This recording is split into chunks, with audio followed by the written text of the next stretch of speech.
So let's try making our own README for this idiotic bookish disco repository. I just have to decide if I'm going to make that as Colt. I guess, sure, let's do it as Colt, and then we'll push it up and then pull down as Stevie. It doesn't matter who makes it. It just needs to end up in this repository. And this is normally something you do pretty early on, though you don't have to. Honestly, a lot of the time you might be working on a project and you don't expect anybody to ever see it. You don't expect it to surface, to see the light of day publicly. And then you decide, actually, maybe this is useful to other people. Let me put it online. I need to add a README. So it's not something you have to do at the beginning, but it is definitely a good practice to get into. And also, I forgot to mention this about READMEs. They are probably the one thing that a recruiter, a non-technical person would see if they're looking at your projects. They're not going to look at the code, right? They're probably not going to read over the particular files on this project if I happen to have made this, but at least this gives them some gateway, some entry point where they can try and gauge or at least maybe understand the point of this whole project. Anyway, back to bookish disco. Let's make sure I'm up to date here. Okay, so I can make the README.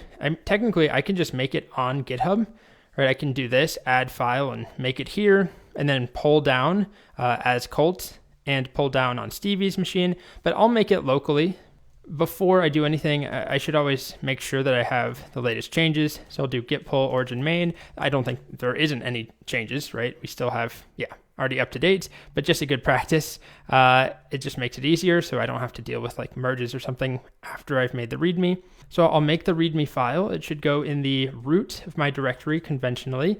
So the root of my Git repository, the project. So I'll make that file, .md, it's just a markdown file.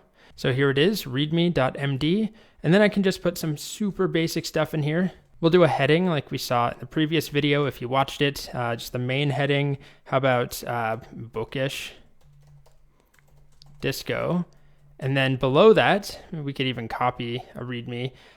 So below, we'll put a little paragraph of text that just says what it is. Maybe something like bookish disco is a repository name generated by GitHub. Okay, bookish disco is a repository name randomly generated by GitHub. This project does nothing.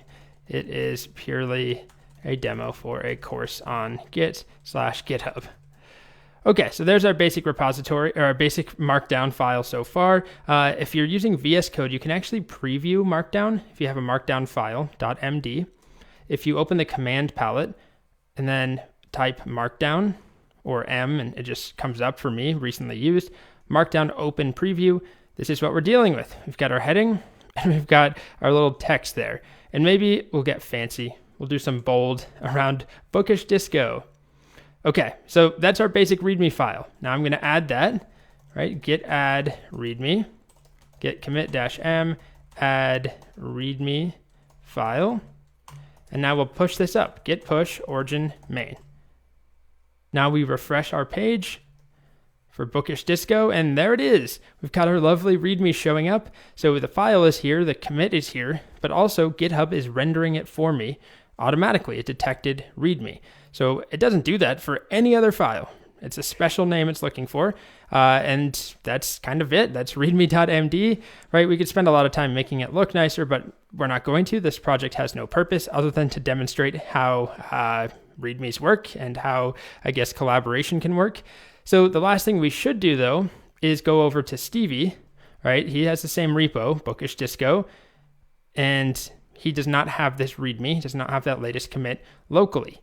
Right, that's the last commit he has is add to artists. He does not have this file for the README, so he doesn't have any changes that he's made. So we're just going to pull down, git pull origin, and then main. If that's the branch, it's the only branch. We'll pull down, and now we have that README. Type git log, new commit. So just another example of somebody doing some work, pushing it up, and then somebody else, another collaborator, pulling it down. And that's all there is to READMEs.